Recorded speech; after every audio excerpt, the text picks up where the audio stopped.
de defunciones anuales según la Organización Mundial de la Salud.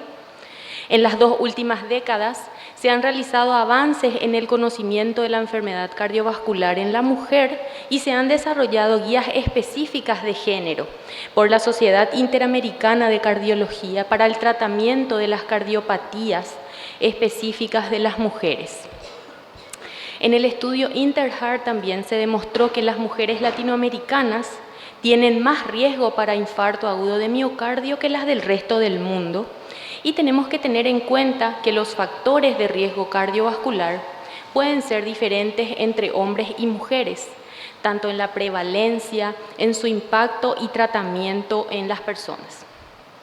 Con respecto a la epidemiología, según la Organización de las Naciones Unidas, la población mundial es aproximadamente 7.700 millones de personas, con un 49,5% de mujeres.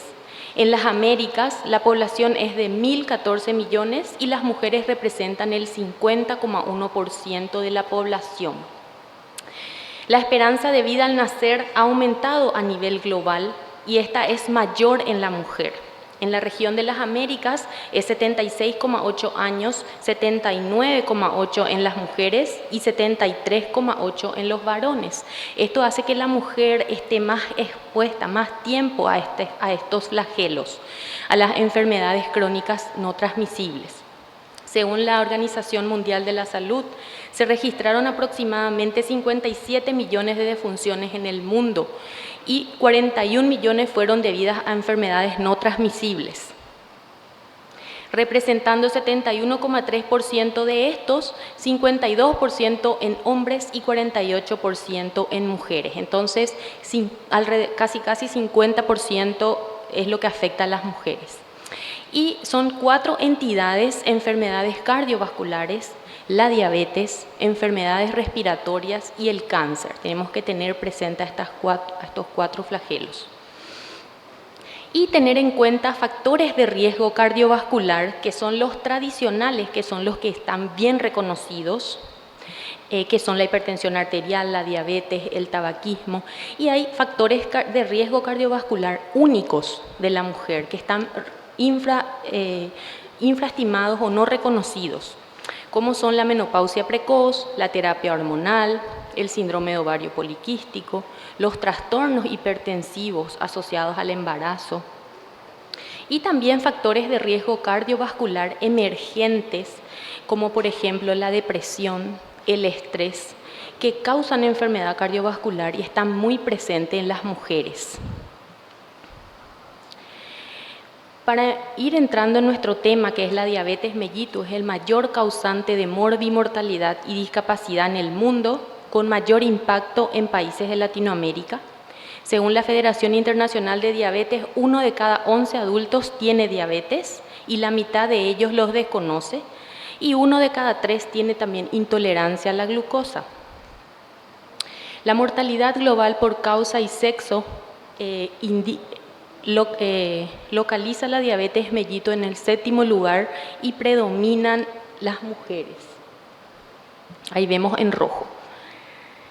Causas de mortalidad mundial en mujeres por enfermedades crónicas no transmisibles. Vemos que la cardiopatía isquémica, que es el rojo, es más prevalente en todos los grupos etarios y que va aumentando a medida que aumenta la edad. Entonces, sabemos que la enfermedad cardiovascular es la complicación más frecuente de la diabetes y es más probable en mujeres. Las mujeres diabéticas sufren 3 veces más enfermedad cardiovascular que las no diabéticas, mientras que los hombres únicamente 2 veces. A nivel mundial, hay también más muertes por diabetes en mujeres que en hombres, debido al mayor riesgo de muerte cardiovascular en las mujeres. Tenemos una prevalencia de la enfermedad coronaria. Las mujeres tienen un riesgo de 1,8 veces más de sufrir muerte por enfermedad cardiovascular, y en los hombres el riesgo es de 1,48. También tenemos que tener en cuenta la enfermedad arterial periférica, que tiene una prevalencia de 1,8 veces mayor en mujeres diabéticas. Y la insuficiencia cardíaca, mujeres con diabetes tienen 5 veces más probabilidad de tenerla. La enfermedad cardiovascular en las mujeres aparece 20 a 30 años antes que en las no diabéticas. Se invierte la relación hombre-mujer que vemos en la población mundial. Y esto se debe a un peor control metabólico de las mujeres debido al impacto de los cambios hormonales en los niveles de azúcar en sangre en las mujeres.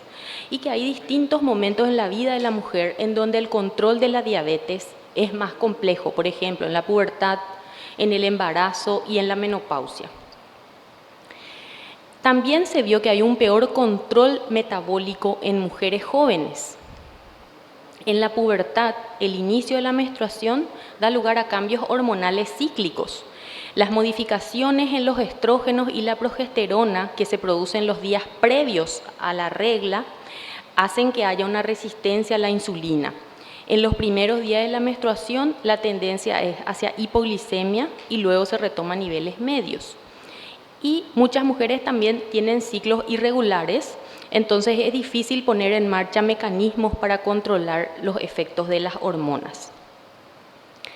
Entonces sabemos también que las mujeres con diabetes tienen más factores de riesgo y más comorbilidades.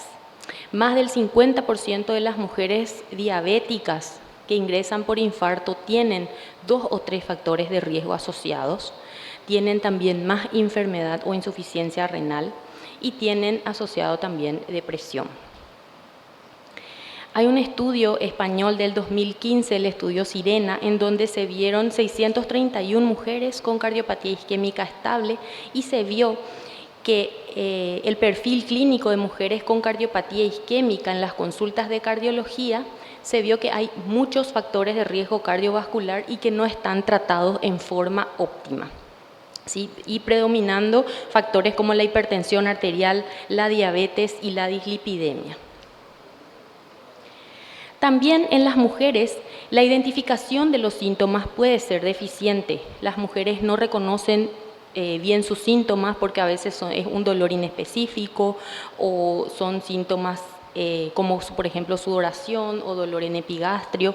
El personal de salud también puede no le da la debida importancia a los síntomas que presentan y llegan tarde, ¿verdad? Se retrasa la angioplastia primaria, que es el tratamiento de elección en el infarto agudo de miocardio, y tienen mayor mortalidad y complicaciones.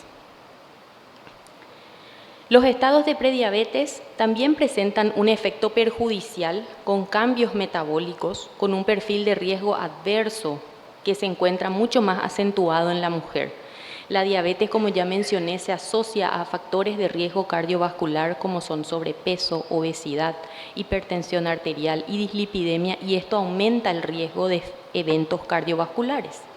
Hay estudios en donde se comparó el riesgo impartido por factores de riesgo convencionales y se vio que la diabetes es el que aporta mayor riesgo. Y la concomitancia siempre de diabetes e hipertensión arterial hace que haya mayor rigidez arterial y cambios en la vasculatura coronaria y por ello mayor prevalencia de enfermedades cardiovasculares. Teniendo en cuenta la cronología del desarrollo de la aterosclerosis, vemos que los estrógenos son muy importantes en la vida de la mujer y que van, a medida que ingresa la menopausia, se produce más ateromatosis, fibrosis de placa, y estas placas pueden presentar complicaciones como lesiones, roturas. La presentación inicial de enfermedades cardiovasculares vemos que es mucho más frecuente y más prevalente en personas con diabetes tipo 2. Y los eventos cardíacos en diabéticos, hay una incidencia acumulada de primera presentación en mayores de 40 años de enfermedad de angina estable, de accidente cerebrovascular, de infarto agudo de miocardio, y siempre es mayor en diabéticos y a medida que aumenta la edad. Aquí vemos en esta tabla publicada en el Lancet en febrero del 2015 la comparación por sexo y grupos de edad para asociación de diferentes presentaciones iniciales de enfermedad cardiovascular en personas con diabetes tipo 2. Y vemos que la angina estable es más frecuente en mujeres, seguido de infarto de miocardio también más frecuente en mujeres diabéticas y la insuficiencia cardíaca también más frecuente en mujeres. Hay cambios cardiometabólicos en la diabetes tipo 2. La función diastólica está ligeramente disminuida, la masa cardíaca es mayor, hay liberación de citocinas adipositarias, síntesis aumentada de triglicéridos, inervación simpática miocárdica alterada y aumento del depósito del colágeno que hace que se produzca una fibrosis intersticial. Y la enfermedad cardiovascular, vemos que hay mayor riesgo y peores resultados en mujeres diabéticas y estas diferencias sexuales se deben a que los factores de riesgo tienen un impacto diferente según sean hombres o mujeres, ¿sí? El infarto de miocardio, el riesgo de enfermedad cardiovascular es 3 a 6 veces mayor en las mujeres, hay mayor mortalidad, como ya dijimos, mayor asociación de insuficiencia cardíaca, obesidad, hipertensión arterial y la diabetes gestacional que hace que en 10 años la persona ya tenga diabetes. Otra de que tengamos peores resultados en mujeres diabéticas es las diferencias en la fisiopatología hormonal. Como ya dijimos, la mujer va pasando por diferentes etapas a lo largo de su vida, en la premenopausia, la menopausia, luego si recibe o no terapia de reemplazo hormonal, si tiene hiperandrogenemia, síndrome metabólico, resistencia a la insulina, que tiene mayor riesgo de enfermedad cardiovascular, hasta un 50% en mujeres. También hay diferencias terapéuticas, que el control de la glucemia es más pobre en mujeres, hay menor probabilidad de alcanzar los objetivos de la hemoglobina glicada y reciben un tratamiento menos agresivo. Como conclusiones, tenemos que saber que la principal causa de muerte en las mujeres diabéticas es la enfermedad cardiovascular, que las mujeres diabéticas tienen muchas más probabilidades de sufrir insuficiencia cardíaca y cardiopatía isquémica fatal y no fatal que sus pares masculinos, que las mujeres jóvenes tienen un peor pronóstico que los hombres y que los mecanismos que explican este mayor riesgo no están bien conocidos, pero se puede atribuir a una carga mayor de factores de riesgo cardiovascular a edades más tempranas y comorbilidades asociadas también, y a un sesgo en el tratamiento en detrimento del sexo femenino. Y también dejar como conclusión que las mujeres diabéticas. Nuestra siguiente expositora, la doctora Elizabeth Balinotti. La doctora es especialista en medicina interna, especialista en endocrinología, jefe de servicio de endocrinología del Hospital Central del Instituto de Previsión Social, directora de la Red Integral de Atención a la Diabetes del Instituto de Previsión Social, coordinadora del posgrado de endocrinología de la Universidad Católica de Asunción, maestría en nutrición humana. Su tema, obesidad y diabetes en la mujer posmenopáusica.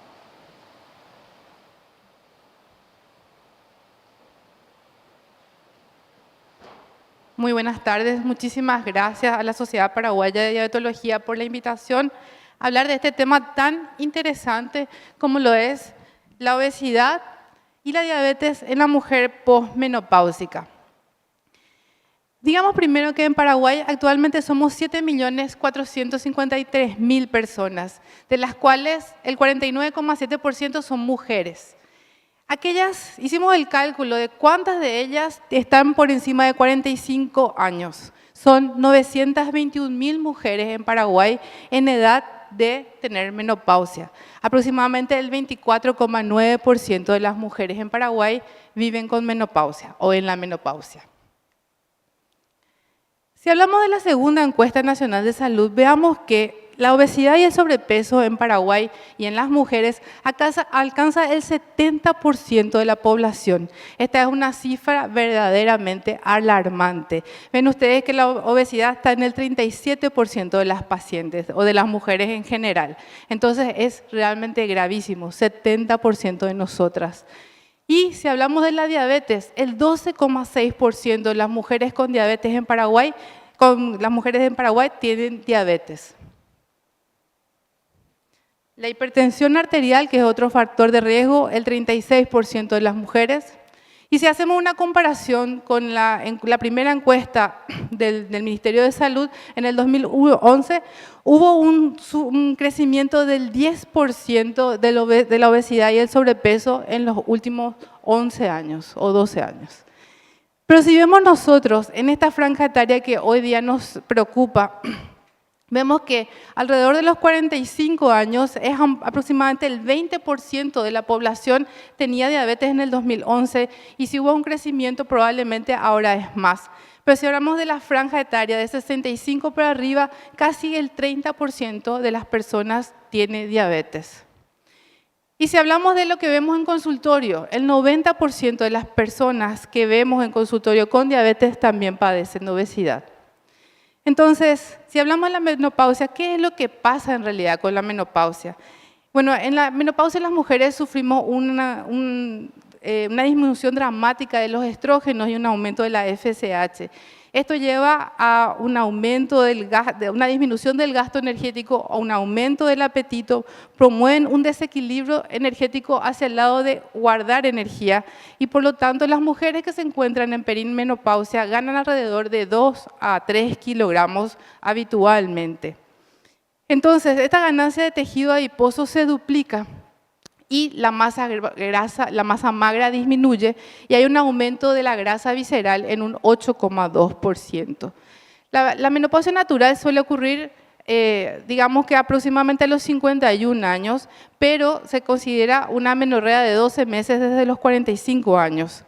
Y la fisiología implica muchísimas cosas, ¿verdad? Desde la vida reproductiva y hasta la perimenopausia, donde hay verdaderamente síntomas, atrofia urogenital, alteraciones de la emoción, enfermedades cardiovasculares, osteoporosis.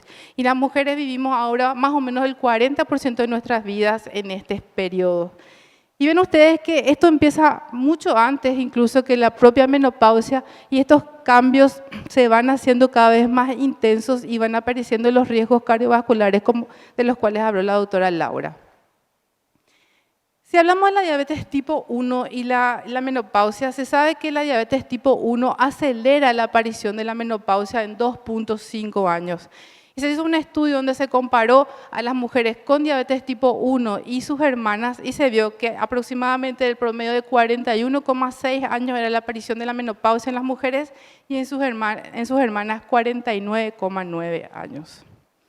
Entonces, ¿cuáles son los efectos de la diabetes mellitus en el envejecimiento ovárico y la menopausia? Nosotros vemos que si la paciente tiene diabetes tipo 2, en realidad alarga el periodo y aproximadamente 2 años. Pero si la paciente tiene diabetes tipo 1, se acorta, entonces se acelera la menopausia 2.5 años. Y esto puede ser por una destrucción del tejido ovárico autoinmune, por supuesto por una alteración microvascular y también por la propia hiperglucemia que es deletérea para los folículos. Entonces, la menopausia predispone a la diabetes y bueno, existen cambios fisiopatológicos después de la menopausia que por supuesto también hacen que sea más frecuente el desarrollo de la diabetes. En la menopausia tenemos una disminución de la actividad física, aumento de las comorbilidades, puede haber depresión, hay una disminución del gasto energético, una disminución de la masa muscular y aumento del peso.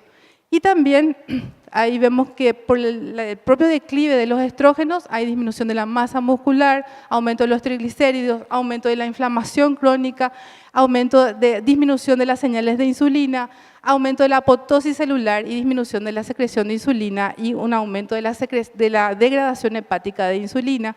Todo esto lleva a un aumento de la insulinoresistencia y a una disminución de la efectividad de la cantidad de insulina que tenemos, que finalmente puede llevar a la diabetes tipo 2 y a las enfermedades cardiovasculares. Pero existen diferencias entre hombres y mujeres o es solo la menopausia? Nosotros vimos, como bien dijo la doctora Laura, que las mujeres son tratadas peor, son tratadas de forma más suave, digamos, pero por lo tanto las complicaciones son también más grandes, pero sin embargo la menopausia realmente aumenta el riesgo cardiovascular en las mujeres. Pero, ¿cómo se intrincan la obesidad y la diabetes? Bueno, existen, por supuesto, una susceptibilidad genética para la obesidad que se ve, digamos, prendida por el ambiente y por las circunstancias en que el paciente vive.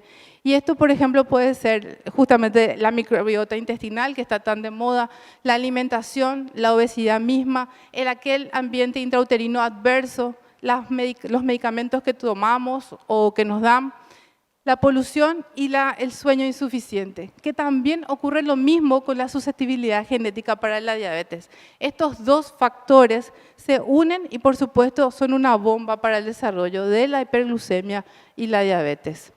Y en cada una de las células que son, digamos, los protagonistas del desarrollo de la diabetes, tanto en el tejido adiposo, donde hay una inflamación y hay una secreción de hormonas inflamatorias, también en el músculo, donde vemos que hay un aumento de los triglicéridos y una disminución de la producción de los receptores de insulina, que también ocurre en el hígado, y un efecto lipotóxico y glucotóxico en las células beta, es ahí donde la fisiopatología se va intrincando y hacen realmente toda una ecuación para el desarrollo de la diabetes en la menopausia.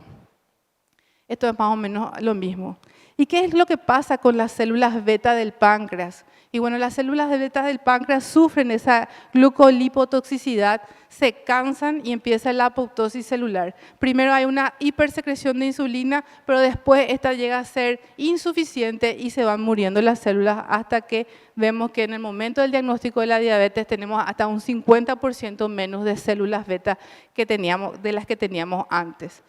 Y entonces, ¿cuál es lo que es el problema? Y el problema es que hay un aumento del riesgo cardiovascular y de mortalidad, como ya bien dijo la doctora Laura García. Entonces, de esto ya hablamos y es de verdad lo que nosotros vemos en el consultorio y realmente las causas de mortalidad generalmente es cardiovascular. Pero sin embargo, también hay un aumento del riesgo de tener distintos tipos de cáncer. Y vemos que la menopausia, la diabetes, la obesidad y el cáncer están intrincados y hay unas asociaciones muy fuertes con el cáncer de mama, el cáncer de endometrio y el cáncer colorectal en las mujeres posmenopáusicas, con la diabetes y la obesidad que afecta principalmente el riesgo de supervivencia de estos cánceres. Entonces, la hiperinsulinemia, la inflamación crónica, los medicamentos antihiperglucémicos y los factores de riesgo compartidos se han identificado como mecanismos subyacentes de esta relación. Y la relación también es bidireccional, porque si bien la diabetes predispone al cáncer, el cáncer predispone también a la diabetes. La investigación, se necesita hacer más investigación para entender bien qué es lo que hay que hacer, pero evidentemente hay que tomar decisiones para evitar el cáncer en las pacientes posmenopáusicas, en las pacientes obesas y en las pacientes con diabetes. Bueno, el impacto de la pérdida de peso en el riesgo de cáncer debe ser tenido bien en cuenta. La pérdida intencional de peso entre las mujeres obesas se asocia a un 54% menos de riesgo de cáncer de endometrio en comparación con mujeres obesas con un peso estable. La cirugía bariátrica también produce una disminución del riesgo de desarrollar cáncer. Se hizo un estudio con 22.000 pacientes en un seguimiento de 3.5 años y hubo una reducción del 33% del riesgo de desarrollar cáncer y una reducción de riesgo del 41% en aquellas mujeres que tenían, de desarrollar cáncer asociado a la obesidad, que son el de mama, colorectal y endometrial principalmente. Y esto no es por la cirugía bariátrica, sino es por la pérdida de peso sostenida. Entonces, ¿cómo debe ser el manejo de la diabetes en las mujeres con obesidad en la menopausia? Y bueno, las intervenciones de las mujeres con diabetes mellitus después de la menopausia tienen múltiples objetivos. Uno, el control glucémico, definitivamente. Dos, la reducción del peso. La disminución del riesgo cardiovascular, siempre teniendo en cuenta las comorbilidades adicionales. También hay que manejar la osteoporosis y la sarcopenia. Por supuesto, la dieta es fundamental, el ejercicio es fundamental y existen guías muy importantes sobre eso. Pero si hablamos de esta coexistencia de la diabetes y menopausia, tenemos que personalizar y estratificar el riesgo cardiovascular de las personas, de las pacientes. Tanto la hipertensión, el hábito tabáquico, la obesidad, la dislipidemia y si ya hay daño de órganos. Y sobre todo la duración de la diabetes. También hay que aplicar, por supuesto, cambios en el estilo de vida y el consumo de alcohol se debe evitar, el consumo de tabaco también, el ejercicio también se debe hacer. Pero si hablamos de la diabetes y la menopausia, hay que individualizar el tratamiento. Entonces veamos más de cerca esto. Si hablamos de la diabetes, entonces preferir siempre, si hay falla cardíaca o insuficiencia renal u obesidad o alto riesgo cardiovascular, los análogos del GLP-1 o los inhibidores del SGLT2. Evitar las glitazonas, las canaglifosina y evitar las hipoglucemias a como dé lugar. Por supuesto que hay que identificar los objetivos y individualizarlos. Y si hablamos de la propia menopausia, podríamos utilizar en las pacientes que no tengan mucho riesgo cardiovascular, estrógenos orales en la perimenopausia o en la menopausia reciente que tenga menos de 10 años. Se puede usar también 17-beta-estradiol transdérmico y por supuesto que las pacientes tienen que tener menos de 3 factores de riesgo cardiovascular y no deben tener daño de órgano blanco. La progesterona se puede utilizar en aquellas que tengan el útero todavía. ¿Por qué tratamos la diabetes y no la obesidad?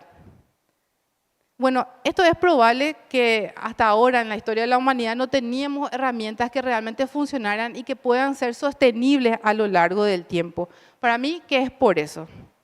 Sin embargo, sabemos que si tratamos la obesidad, tratamos también 200 enfermedades que están correlacionadas con ella. Vemos, por ejemplo, que si le sometemos a cirugía bariátrica a una persona con obesidad, podemos incluso hasta remitir la diabetes si esto se hace en la ventana de tiempo adecuado. Y sin embargo, todas las enfermedades que tienen que ver con la obesidad mejoran después de la cirugía bariátrica. Entonces, tratando la obesidad, potencialmente podemos prevenir, mitigar y tratar múltiples enfermedades. Nos encontramos en un momento histórico muy importante desde el punto de vista de la medicina. Entonces, hablemos en serio de esto. Realmente, las intervenciones para el control de peso con frecuencia son seguidas de un nuevo incremento. ¿Por qué? Porque el paciente logra bajar de peso, pero después vuelve a subir. ¿Por qué esto? Porque la obesidad es una enfermedad endocrina y orgánica, y es progresiva, y es recurrente, y es crónica. Entonces, la farmacoterapia sumada a la dieta y el ejercicio pueden ayudar a los pacientes a alcanzar la pérdida de peso clínicamente relevante. Y vemos que estas son las drogas disponibles actualmente para el tratamiento de la obesidad y nosotros tenemos todas estas excepto la tirzepatide.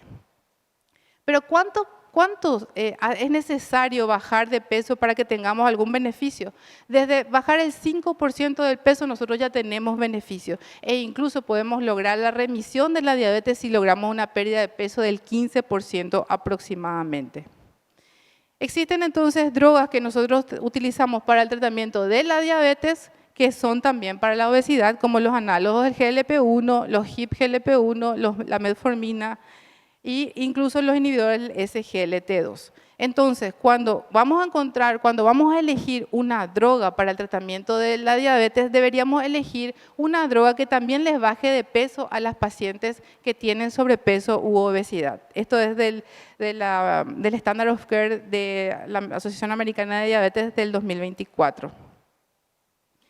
También nosotros sabemos que existen drogas que benefician o son neutras para la subida de peso o para la disminuir de peso, ¿verdad? O sea, tenemos, por ejemplo, la metformina, las glitazón, los SGLT2, los análogos de GLP-1, funcionan para disminuir de peso y son, digamos, neutras los inhibidores del DPP-4.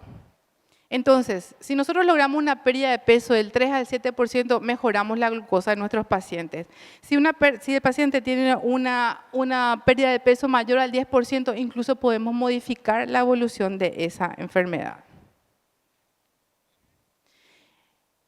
Entonces, las drogas tienen cierto límite nomás en lo que pueden conseguir para la pérdida de peso. Nosotros sabemos que la actividad física, el cambio de estilo de vida no logra una disminución de peso mayor al 5% y es muy difícilmente sostenible. Y ven ustedes que tenemos pérdida de peso desde el 4% hasta el 22% con las nuevas drogas. Y sobre todo también es posible combinarlas, ¿verdad? Podríamos utilizar, por ejemplo, fentermina topiramato con orlistat, es una combinación posible y se debe probar en los pacientes con obesidad que puedan tolerarlo. Como lo hacemos con la diabetes habitualmente, podremos hacerlo también con la obesidad. Y actualmente existen drogas que están aprobadas y otras están en fase 2 y fase 3, que están en algún momento cercano, vamos a tenerlas disponibles en el mundo, ¿verdad? Pero lo importante es la cantidad de peso que logran disminuir. Recuerden ustedes que para la aprobación de una droga para la obesidad tiene que lograr demostrar que baja solo el 5%, pero las drogas que tenemos disponibles ahora en el mundo, no acá en Paraguay precisamente todas, pueden lograr hasta más del 15% de la pérdida de peso. Y en algunos casos y en algunos pacientes hasta incluso más del 30% del peso. Entonces, más allá de la reducción del peso, este tratamiento mejora la salud en todos sus aspectos. Y vemos, por ejemplo, que la semaglutide logra bajar aproximadamente el 15% del peso, pero también disminuye la muerte cardiovascular, el infarto no fatal, el stroke, disminuye la insuficiencia cardíaca, disminuye el síndrome de apnea obstructiva del sueño. La tirzepatide logra una disminución del 22,5%, algo nunca visto antes en nuestra historia, ¿verdad? Y también disminuye una prevención primaria y secundaria de eventos cardiovasculares. Y por supuesto, aquí vemos, ustedes pueden observar acá cuánto es la pérdida de peso que observamos con cada una de las drogas de las que hablamos. Y fíjense ustedes, fentermina y topiramato llega al 10%, semaglutide hasta el 15% y tirzepatide hasta el 22%. Pero sí, eso ocurre solamente en pacientes que no tienen diabetes. En los pacientes con diabetes la pérdida de peso siempre es menor. Observen ustedes, los pacientes con diabetes son la barra gris y la barra amarilla. Y ven ustedes que semaglutide, por ejemplo, baja casi 16% en un paciente que no tiene diabetes, pero en pacientes con diabetes solamente hasta el 10%. Y la tirzepatide puede lograr 22%, pero en un paciente con diabetes hasta el 15%. Entonces, por eso, tratar temprano la obesidad es esencial. ¿Por qué? Porque podemos tal vez evitar el desarrollo de la diabetes. Entonces, ¿cuál es lo que es nuestra arma secreta? Y la arma secreta es la sostenibilidad en el tiempo. Como dijimos, la obesidad es una enfermedad crónica, es una enfermedad progresiva, es una enfermedad recurrente, es una enfermedad orgánica. Y si nosotros le damos medicación, la medicación funciona, pero esta por ejemplo es la hemoglobina glicada. Nosotros le damos medicación, baja el azúcar, baja la hemoglobina glicada, pero después tiene una pequeña subida, pero sigue, digamos, en un rango adecuado. Lo mismo ocurre con la obesidad, con el peso. Vemos que baja de peso, sube un poquitito, pero si mantiene la droga, súper bien, puede continuar. Si deja la droga, inmediatamente sube el paciente. Y recuerden que no sube hasta el peso que tenía, sino aproximadamente 4 kilos más. Y la próxima vez que intente bajar de peso, nunca va a llegar a tan bajo como llegó la primera vez. Y va a empezar una escalada de subida, pero siempre para arriba. El set point cambia. Entonces, debemos agregar el manejo de la obesidad como un punto primario en el tratamiento de la diabetes. Y si tenemos todavía un poquito de tiempo que ya no tenemos, quiero mostrarle unos datos. Solamente para hablarle de la tirzepatide, que es una nueva droga, un análogo de GLP-1 y GIP, que también produce una gran disminución de peso, pero lo que les quería mostrar aquí es esto. El 90% de los pacientes que reciben esta droga llegan a bajar más del 10%, casi el 80% de los pacientes bajan más del 15% y casi el 65% llega a bajar más del 20%. O sea, es impresionante la actividad de estas drogas. Y finalmente, quisiera dejarles con esta, la retatrutide, que es un agonista receptor HIP, GLP-1 y glucagón, que logra una disminución del 24%, pero adivinen qué, logra una pérdida de peso mayor al 15% en casi el 80% de los pacientes, más del 20% en el 70% de los pacientes. Realmente esto va a cambiar la historia de lo que nosotros conocemos como la obesidad y su evolución, y la diabetes y su evolución. Y el último es la semaglutide por vía oral, que nosotros tenemos hasta 14 miligramos nomás, pero se están haciendo los estudios Pioneer con semaglutide a 50 miligramos por vía oral diaria y logra también una disminución de peso súper importante. Entonces, actualmente tenemos esto, vamos obteniendo realmente herramientas para tratar la obesidad de forma primaria. Y también al tratar la obesidad tratamos la diabetes. Aceptar la evidencia médica, individualizar a los pacientes, tratar la obesidad, entender que la obesidad es una enfermedad orgánica, crónica, recurrente y progresiva, como también lo es la diabetes, es nuestra responsabilidad. Empieza por hacer lo necesario, luego haz lo posible y pronto estarás logrando lo imposible. Muchísimas gracias por la invitación. A continuación recibimos a la doctora Rosa Vega. Ella es especialista en medicina interna UNA, especialista en endocrinología y metabolismo, docente de posgrado en endocrinología y metabolismo UNA, paz presidente de la Sociedad Paraguaya de Endocrinología y Metabolismo, ex delegada de la Asociación Latinoamericana de Diabetes, ALAD, coordinadora de la Unidad de Endocrinología y Diabetes del Hospital de Especialidades Quirúrgicas INGAVI, coordinadora de extensión del Departamento de Endocrinología y Metabolismo del Hospital de Clínicas, con el tema diabetes y osteoporosis en la mujer. Muy buenas tardes a todos, encantado de participar. Muchas gracias a la comisión organizadora de la Sociedad Paraguaya de Diabetes.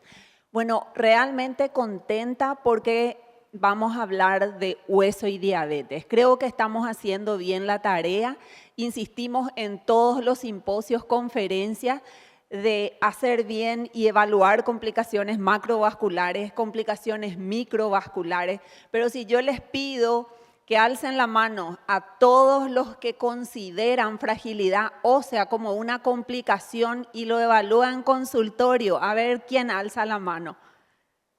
Bueno, les cuento que son poquísimos, entonces vale la pena. Hay que hablar de hueso y diabetes.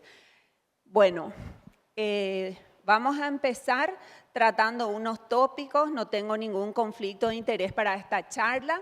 Sabemos que osteoporosis y diabetes son enfermedades crónicas con prevalencias muy crecientes. Ambos tienen una significativa morbilidad y mortalidad asociadas y pueden conducir a severa discapacidad si no se trata adecuadamente. La osteoporosis es un trastorno esquelético que está caracterizado por la reducción de la cantidad y de la calidad ósea, lo que predispone a las fracturas. Y realmente sabemos que nuestros pacientes con diabetes tienen un mayor riesgo de fracturas. Y realmente las consecuencias pueden ser mucho más dañinas que en los pacientes no diabéticos. Entonces podemos decir que diabetes, como todos saben acá, es uno de los trastornos metabólicos crónicos comunes en todo el mundo que tiene un impacto significativo en la salud. De igual manera, la osteoporosis es una afección en la que los huesos se vuelven menos densos y son susceptibles a fracturas. Realmente lleva a discapacidad, a dolor y puede llevar incluso a la muerte. Se ha establecido que la diabetes es una entidad independiente y constituye un riesgo de fracturas osteoporóticas. Si vamos a hablar un poco de números, podemos decir que análisis de la OMS señalan que de 600 millones de personas con osteoporosis pasarán a 2.000 millones en el 2050. Realmente son cifras catastróficas. Es una preocupación creciente y fíjense que tenemos aproximadamente 9 millones de fracturas al año. Hoy le encontraba al entrar al doctor García y le comentaba, increíblemente en el consultorio esta mañana visto 3 pacientes diabéticos con fractura. Uno que nos estaba viniendo, 65 años varón, una fractura de muñeca. Otra paciente de 61 años con fractura de hombro y una señora de creo que 60 y pico, joven, fractura de pelvis. Increíblemente dije yo, esto es o una casualidad o realmente no estamos investigando bien y preguntamos a nuestros pacientes cómo están los huesitos. Sabemos que la fractura vertebral es más frecuente, pero la de cuello femoral, de cadera, es lo que tiene mayor morbimortalidad. Y hablar de osteoporosis no es solo en ancianos ni en mujeres posmenopáusicas. Un gran número de individuos con alto riesgo se encuentra realmente sin diagnosticar y lo más grave es que muchos de estos pacientes no están tratados. La mayoría de las fracturas osteoporóticas, fíjense, a veces esperamos una densitometría menos 2.5, menos 3, sin embargo, se da ya en una etapa de osteopenia. Entonces, fíjense las estadísticas, este es un metaanálisis que nos habla de la prevalencia de las fracturas en pacientes con diabetes y casi el 30% en este metaanálisis de más de 21 estudios con más de 11.000 pacientes con diabetes. Entonces, quiere decir que es alto. Sabemos que 1 de cada 3 mujeres y 1 de cada 5 hombres, personas de más de 50 años, va a tener una fractura o tiene, mejor dicho, una fractura por fragilidad en el mundo. Y metaanálisis comparando un poco diabetes tipo 1 y tipo 2, fíjense que en diabetes tipo 1 el riesgo relativo es casi el 5% y en la tipo 2 1.33%. Entonces, desde hace varios años se habla de la paradoja del hueso en diabetes. ¿Y qué significa esto? Significa que nuestros pacientes tienen mayor riesgo de fractura, sin embargo, la densitometría ósea puede estar incluso normal o aumentada. Entonces, vamos a ver un poco por qué sucede todo esto. La encuesta del NANES 3 estimó que aproximadamente 13 a 18% de mayores de 50 años en Estados Unidos tienen osteoporosis y prácticamente el 50% se encuentra en osteopenia. Realmente son datos bastante. Fíjense que el estudio de salud de Iowa incluyó más de 32.000 mujeres posmenopáusicas y esto reveló que las pacientes con diabetes tipo 1 tenían 12 veces más riesgo de sufrir fractura y también el riesgo fue mayor en diabetes tipo 2. Fíjense que hay una revisión de 2 estudios, ya un poco viejito, pero que habla de que los pacientes con diabetes tipo 2 tienen 70% más riesgo de sufrir una fractura de cadera. Entonces, ¿qué es lo que pasa? La fisiopatología es un poco diferente en diabéticos tipo 1 y tipo 2. Fíjense que hay una relación directa con la masa ósea en nuestros pacientes. La mayoría de nuestros pacientes con tipo 1, pasado varios años, si solicitamos una densito, vamos a encontrar en osteopenia u osteoporosis. Esto se relaciona fundamentalmente con el déficit de insulina. Sabemos que muchos empiezan a edades muy tempranas y la insulina es una hormona anabólica que es muy importante en el crecimiento. Afecta tanto al hueso cortical como el esponjoso y no es tan dependiente del tiempo. Sin embargo, esa relación con la masa no se ve tanto, no hay una relación en la tipo 2 y hay más una afección que jerárquica en la estructura del hueso, en la calidad del hueso. Y depende realmente. Esto es lo que decíamos al principio de la paradoja que no se ve en la densitometría. Y así como hablamos del octeto en la fisiopatología de la diabetes, también podemos hablar en la osteoporosis. Fíjense que realmente la fisiopatología es muy compleja. Tenemos desde el efecto directo de la hiperglucemia a nivel del pobre reclutamiento, una menor actividad, hasta efectos indirectos en el hueso por los productos de glicosilación avanzada, el estrés oxidativo que empeora justamente la hipovitaminosis D. Recordemos que un alto porcentaje de nuestros pacientes tienen un déficit de vitamina D, casi más del 50%. Las hormonas, acá tenemos un poquito el hiperinsulinismo, el deterioro de células betas. Tenemos la obesidad, por un lado, un efecto positivo como carga mecánica, sin embargo, todo lo que sucede como el aumento de la angiopatía, los productos, el proceso inflamatorio hace que eso sea en contra del hueso. La esclerostina, que tiene un papel fundamental inhibiendo el anabolismo, ciertos antidiabéticos como las glitazonas, que ya había mencionado la doctora Liz, y sobre todo el riesgo de caídas en nuestros pacientes. Vamos a volver a hablar de eso en otro cuadro. Entonces, este es un estudio muy interesante de más de 57.000 mujeres que nos habla y que ha encontrado que la duración de la diabetes es muy importante. A mayor duración, mayor riesgo. Y acá tenemos una publicación de este año que me pareció muy interesante, si bien es muy larguito, pero bien dividido y como le decía al principio, lo complejo de la fisiopatología. Si vamos a hablar de la clínica relacionada con las características clínicas de la fractura, en primer lugar podemos hablar de la terapia con insulina. En la diabetes tipo 2 está fuertemente relacionada, pero no por lo que es la insulina per se, sino más bien por la hipoglucemia que puede producir y por el riesgo de caídas. Las complicaciones vasculares, hay una fuerte asociación entre complicaciones micro y macrovasculares. El manejo de la glucemia, pacientes con peor control metabólico, se asocia con más fracturas y también aquellos que tienen una glicada muy baja por el riesgo de caídas. La duración de la diabetes, como hablábamos, y si vemos los mecanismos fisiopatológicos, hablábamos de la obesidad, de lo que puede producir las adipoquinas, la inflamación crónica, los niveles de la insulinoresistencia, la hiperglucemia que altera directamente la maduración de los osteoblastos, la senescencia de los osteocitos, al tiempo que promueve la supervivencia de los osteoclastos. Los productos finales de glicación avanzada, que afecta también la función y la supervivencia de osteoblastos, la vasculatura ósea, porque hay una alteración en la microvasculatura del hueso.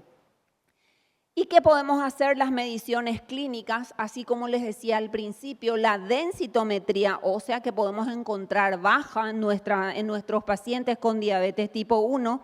En la diabetes tipo 2, la densitometría subestima el riesgo de fractura. Así como decíamos al principio, esto puede estar normal o incluso elevado.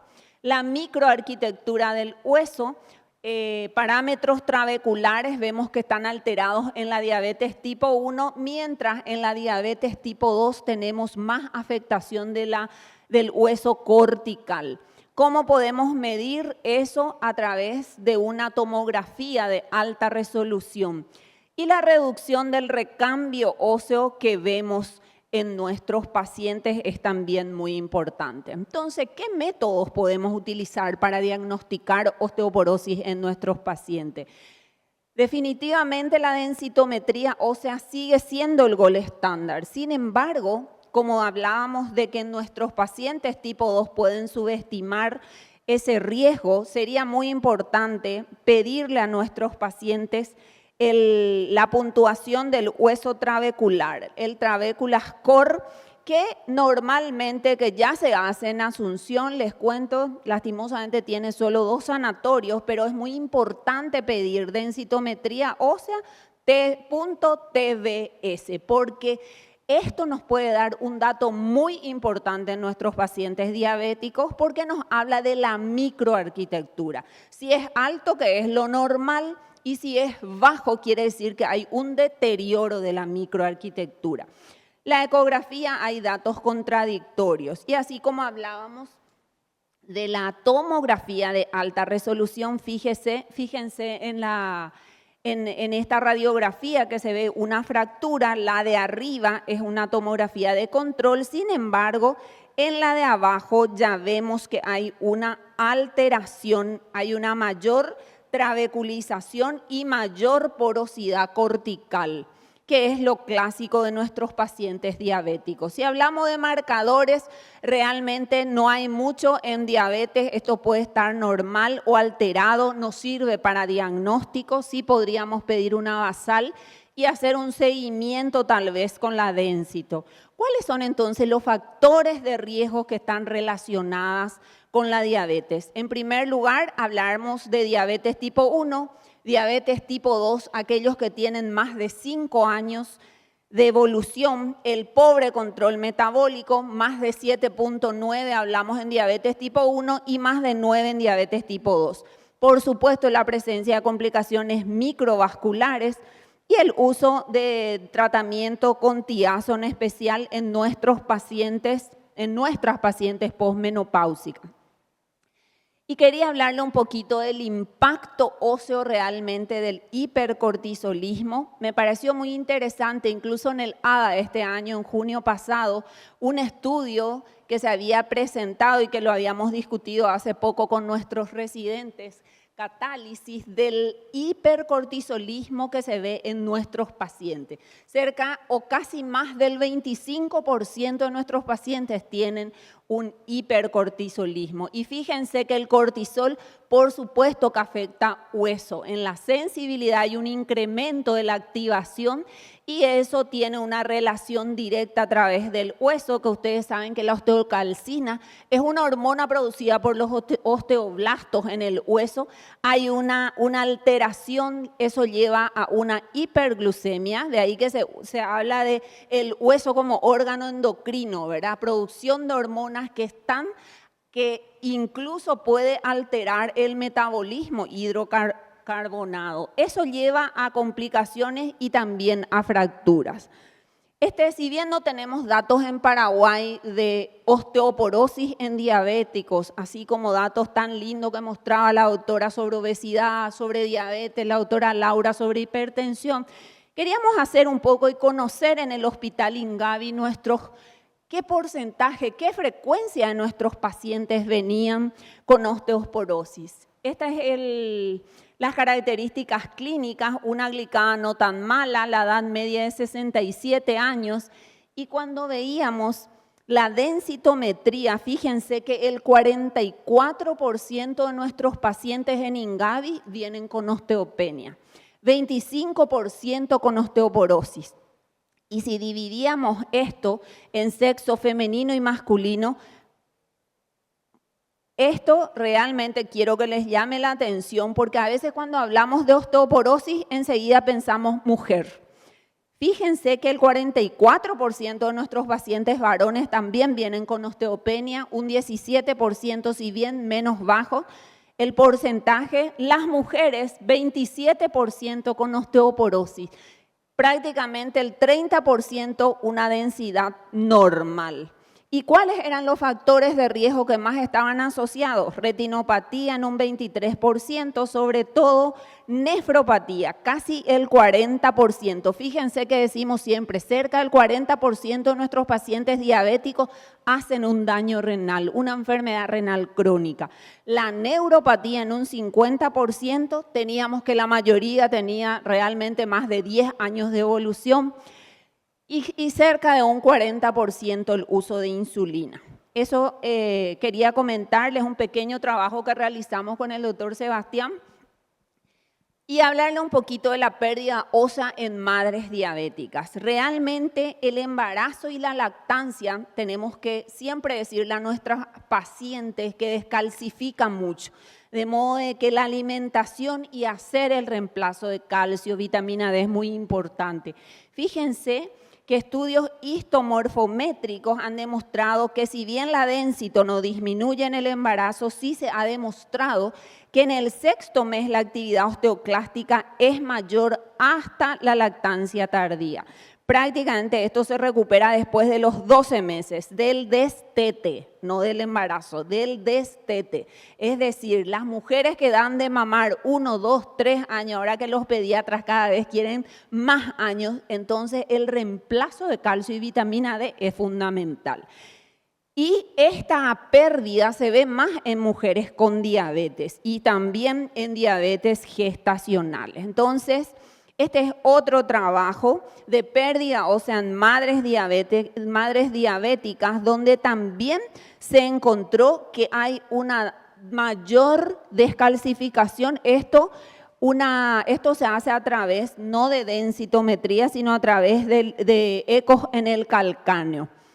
Y encontré esto que me pareció muy importante. Otra vez, nuestra reina, la metformina. Y este es un estudio latinoamericano que hicieron los ginecólogos. No sé si hay acá, Paraguay formó parte de este estudio. Y realmente es un estudio muy aplaudido por europeos y americanos. Así que yo creo que vale la pena mencionar que estudia mujeres climatéricas en menopáusica, y uno de los puntos que estudiaron y que observaron es que la metformina está asociada a un menor riesgo de osteoporosis, independientemente del uso en pacientes diabéticas o no diabéticas, o metformina usando para otros objetivos. Entonces, ¿cómo vamos a manejar nuestros pacientes con diabetes? En primer lugar, es muy importante identificar cuáles son o quiénes son nuestros pacientes con alto riesgo. Y fíjense que muchos de ellos ya le vemos después de 5 a 10 años de evolución, con complicaciones micro y macrovasculares, con una glicada más de 8%, riesgos de hipoglucemia, el uso de insulina. Y fíjense que si bien canagliflozina ya no mostró un aumento en el riesgo, sigue apareciendo como tener cuidado. ¿Y cuándo tratamos? ¿Cuándo consideramos el tratamiento? Cuando vienen nuestros pacientes, los que hoy vinieron. Los 3 no hace falta hacer densitometría. Paciente diabético que se fractura tiene que tener un tratamiento para osteoporosis. Muy importante, no nos quedemos solo con la densitometría normal. Tenemos que pedirles una radiografía columna dorso-lumbar, API lateral, para evaluar, porque recuérdense que un gran porcentaje de las fracturas vertebrales no tienen síntomas. Y lo vamos a ver solo con una radiografía de columna. Por otro lado, podemos ver cuáles son los umbrales, considerar menos 2 el punto de corte. O si no, aumentar al paciente en 10 años, seleccionar artritis reumatoides como una patología secundaria. Entonces, para todos los pacientes, seleccionar los medicamentos para reducir la glucosa, neutros, aquellos que tengan efectos beneficiosos, mantener buenos niveles de vitamina D y evaluar el riesgo de caída. Realmente, en honor al tiempo, el tratamiento prácticamente es igual que en las mujeres no diabéticas. Si bien podemos tener algunos que tienen un poco más de beneficio, pueden tomarle fotito porque voy a ir pasando nomás esto, pero tanto los bifosfonatos, el denosumab, sobre todo en aquellos pacientes que tienen una ya enfermedad renal, y sobre todo en aquellos con alto riesgo, plantear a nuestros pacientes el uso de anabólico. Tenemos acá ahora, a través del ministerio, a través de instituciones benéficas, se consigue teriparatide, que es lo que realmente falla. El tratamiento en cuanto a diabetes probable sin ningún, digamos, con efecto neutro beneficioso, metformina, inhibidores de PP4, los análogos, incluso beneficiosos, los efectos negativos, las tiazos, canas, que prácticamente no tenemos acá. Y terminar, esto es un resumen de lo que ya hablamos, los mensajes que quiero transmitir es que diabetes se asocia a un envejecimiento óseo acelerado y hay un aumento de acumulación de células senescentes en hueso y otros tejidos. Hay un aumento del riesgo de fractura en nuestros pacientes, a pesar de que pueden tener una densito normal o incluso aumentada. Y las estrategias para prevenir fractura deben dirigirse principalmente a un buen control metabólico, a minimizar la exposición a drogas que aumenten el riesgo y al uso de medicamentos osteoporóticos. Para terminar, sabemos que la educación es fundamental en nuestros pacientes. A pesar de las terapias, si el paciente no está educado, es muy difícil que logremos nuestras metas, nuestros objetivos. Y Quería mostrarle otro, pero creo que me sacaron la última, la educación que hacemos, ahí está, con nuestros pacientes en el hospital de clínicas, en el hospital Ingavi, antes de las consultas, y que creo que muchos tal vez ya lo hagan, y si no, es muy interesante esto que hacemos, que es la educación. A través de eso, enseñarle a nuestros pacientes que hagan una buena ingesta de calcio, de vitamina D, que la actividad física previene osteoporosis, aparte de todos los beneficios, hacer ejercicio, sobre todo de fortalecimiento, enseñarles a nuestros pacientes para evitar la sarcopenia, que es lo que lleva a caídas y a un mayor riesgo de osteoporosis, evitar el tabaco, limitar, ya saben que es OH, ¿verdad? Las bebidas alcohólicas y fundamentalmente la adherencia al tratamiento. Creo que nuestros pacientes quieren aprender y es obligación nuestra también ofrecerle extensión universitaria, trabajar con nuestras educadoras, con las enfermeras y todo el equipo médico. Muchísimas gracias.